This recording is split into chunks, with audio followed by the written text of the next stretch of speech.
মাহফিল শেষ পর্যন্ত শুনবো ইনশাআল্লাহ। আল্লাহ সবাইকে তৌফিক দান করুন, চিৎকার করে বলে আমিন।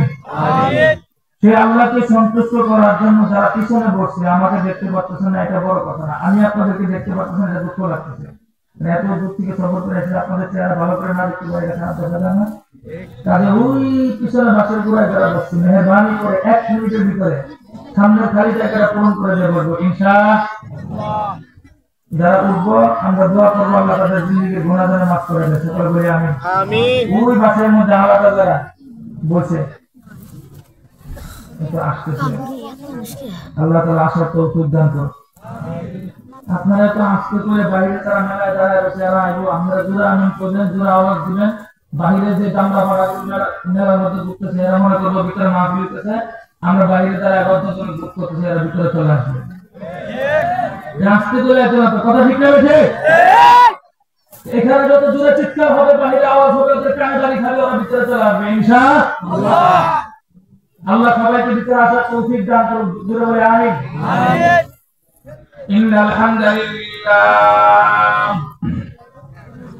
ইন্নাল হামদালিল্লাহ নাহমাদুহু ওয়া নাস্তাঈনুহু ওয়া নাস্তাগফিরুহু ওয়া নাউযু বিল্লাহি মিন শুরুরি আনফুসিনা ওয়া মিন সাইয়্যাতি আ'মালিনা।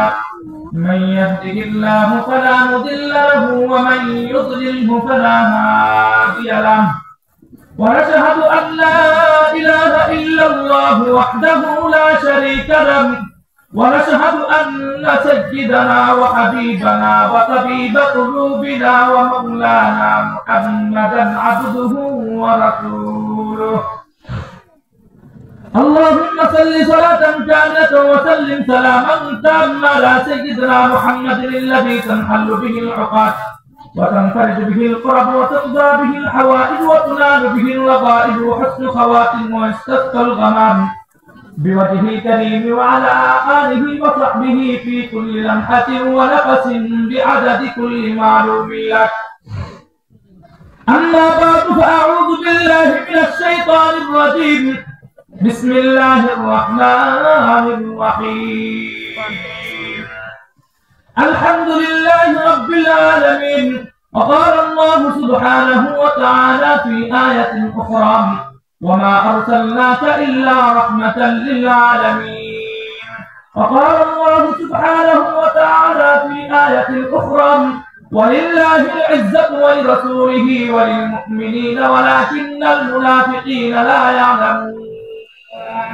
وقال النبي صلى الله عليه وسلم يشيب ابن آدم ويشب فيه خصلتان. وقال النبي صلى الله عليه وسلم من عاد لي وليا فقد آذنته بالحق. وقال النبي صلى الله عليه وسلم من قال لا إله إلا الله فدخل الجنة. وقال النبي صلى الله عليه وسلم من ترك صلاة متعمدا فقد كفر. بارك الله تعالى في فرقانه الحميد وتبارك الله تعالى في محدث الحديث الشريف.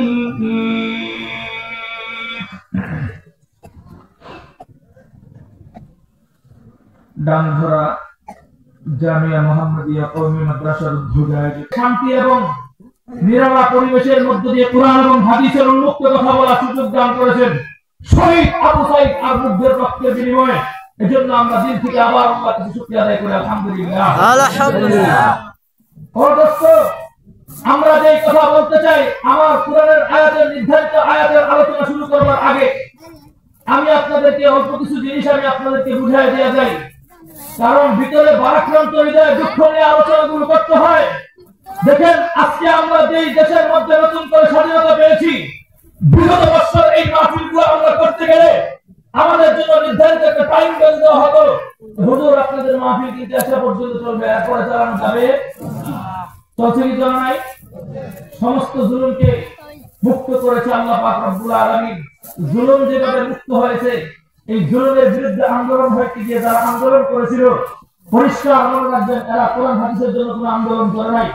ছাত্র সমাজ যে আন্দোলন শুরু করেছিল, সে আন্দোলন আমাদের সমাজের মধ্যে নবীজির নবুয়তের আন্দোলন ছিল না।